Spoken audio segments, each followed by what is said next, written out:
So Joe, this is the new panel. As you can see, it's a little bit larger than the Revision A.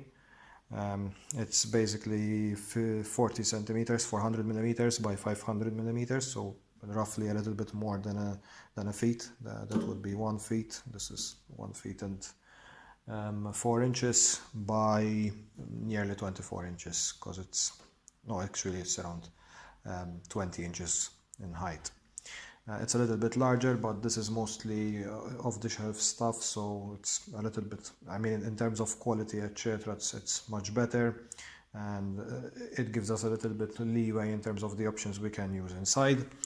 The display will be put here. I will be shipping it without the display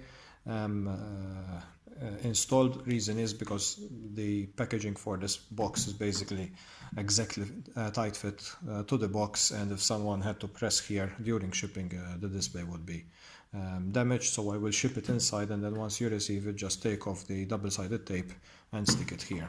Okay. Inside, now as you can see, this is mostly sort of a distribution style or switchgear style system.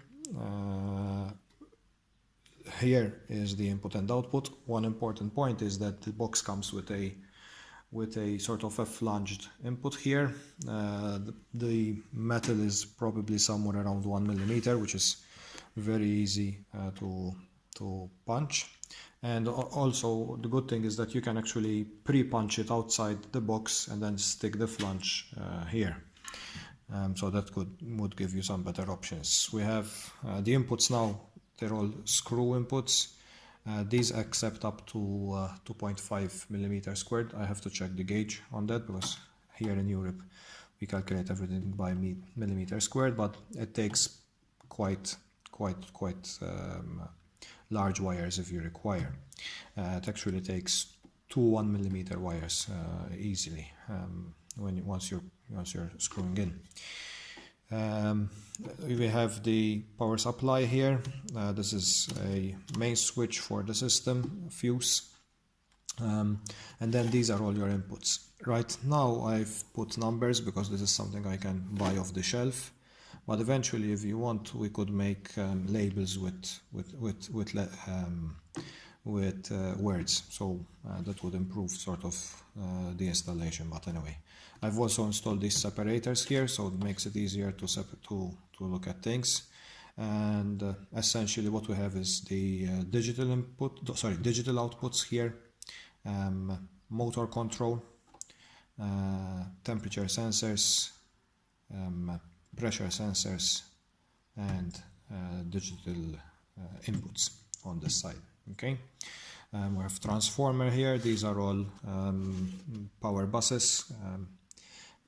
We have the digital output relays and the motor control relays here. One important thing that I've done in Revision B is I've separated the power supplies. So what I've noted was in Revision A, we had a lot of sort of crosstalk because the power supply was shared between a lot of systems, obviously restricted by the size we had in Revision A. So now we have 3 actually power supplies. One power supply is powering mostly the computer that controls everything. Then we have one power supply specifically for the pressure and temperature sensors, which are analog. And then we have another power supply, 24 volts, for the input-output, for the digital inputs and the digital output. So that way we sort of limit crosstalk happening between the systems. And then we have here, we will have one and another one exactly like it, sort of sister here. It's currently on my desk, so it's not installed yet here. But these two will be controlling the whole system, basically our input and output from the system. Okay. I'll go a little bit now explaining the stuff on the panel, on the display.